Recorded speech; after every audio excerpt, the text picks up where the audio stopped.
Today we're going to put a new screen on our Evercross, mainly because we broke the spring right here. Hold your throttle up. So right now if I turn it on, it's just full throttle. Evercross is actually pretty cool. We reached out to them, told them we broke our spring in it, and they sent us a new one. Screen and all, new keys, everything.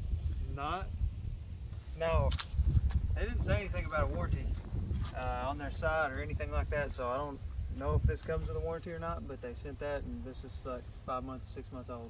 Oh yeah, so they didn't have to send us one. Didn't have to pay for it.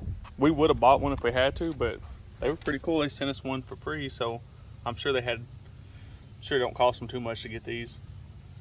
But everything looks good so far. So looks like it's gonna be one plug. A couple Allen keys take this off. Oh yeah, we gotta say that that screen did come from China, and it took 2.5 weeks to get here. It is true. So in a pinch, if you needed to ride this, I had a hair tie holding mine up that just held force this way, and I could push down. So you could actually ride this if you want to hold this. Just keep in mind, if you let go, it's gonna go. So I wouldn't recommend it, but if you had to, you could. All right. When you push the brakes, it deactivates the motor anyways. Oh yeah, it almost got me once. I forgot about it and let go, and it tried to ride off without me, but which would have been a cool video. But all right, so I'm gonna take these bolts loose, and then I'll show you exactly what I did.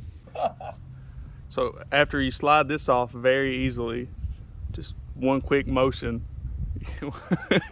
So I had to cut mine actually because mine would not come off. So you're probably gonna need to buy new grips if yours are like mine. They were welded on here, I guess. I don't know. I think the plastic got warm and kind of made it sticky. Like you were saying, I think you can still use that because that clamp on the end. Yeah, I'm still gonna use it for today because that clamp that goes right here and bolts down will actually hold this. And I tried to cut on that line, but it ripped somewhat, tore it off. So I was gonna cut on that line. You would barely even be able to tell after it clamped on, but I'm just gonna buy a new grip. They sell some really cool aftermarkets for like 10, 20 bucks. Yeah. All these marks right here, I had a small flathead screwdriver I stuck in there in hopes of kind of lifting it up as I was going, but that didn't. Straight screwdriver. It was straight. There was a little bit of force on there. You're gonna want to loosen this. That's for your brake cable or your brake handle. Then loosen this bolt for your screen. And show them the plug they'll have to take out too. Oh yeah, definitely want to unplug this first. Just slides out. Yeah, before you even mess with the screen, I'd just go ahead and unplug that because it's electronic. You don't want to accidentally mess something up. Probably won't, but just to be safe. Now all this should just slide right off. This round sound sounds like thunder. Slides off. Old screen off. Screen is still fine, crazily, but the spring in it's junk. They cheaped out on the spring. That's the main problem we've had so far. I'm all right with it. Slide this back on. Put this When they send on. you a new screen, it comes with new keys because the keyhole's built onto that whole thing there. So you get new keys. Kind of adjust this however you want it. I'm gonna lift mine up. Hang on.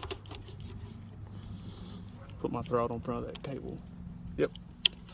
So that's how I'm gonna set mine up, kinda. Somewhere around there. And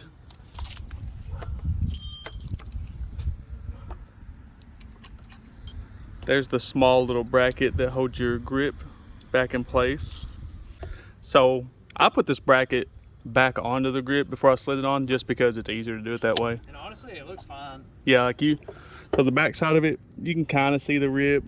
But if that bothers you, replace it. If not, just ride. I'll probably get some aftermarket ones eventually. You might want to leave it like that. If something else happens, you got to take off there. That is true. Just adds character. That way if it gets stolen, I say, hey, mine's the one with the rip. And then everybody else's has a rip because they replaced their screen. So I'm gonna tighten everything up and I'll show you, make sure everything works good. All right, so after you get this all tightened down, make sure that you're far enough away you can still open this up and lower your handlebar unless you want to stay up. Tell them to be sure they check it before they tighten everything up. Like plug it up, make sure it's going to come on, turn the bike on and stuff. Yeah, you definitely want to make sure. So we plugged it up first, made sure it came on, make sure to move the bike because you never know, this could be bad from the factory. In this case, it was good. It's all working good. Key's good. I got mine set up like this. You can kind of set yours up however you want. You can have it up further, or I mean, it can't really go much further down. Just make sure that you're not blocking your brakes. Mine's like really close, but it's actually not blocking. That's how you change the screen on an Evercross H5.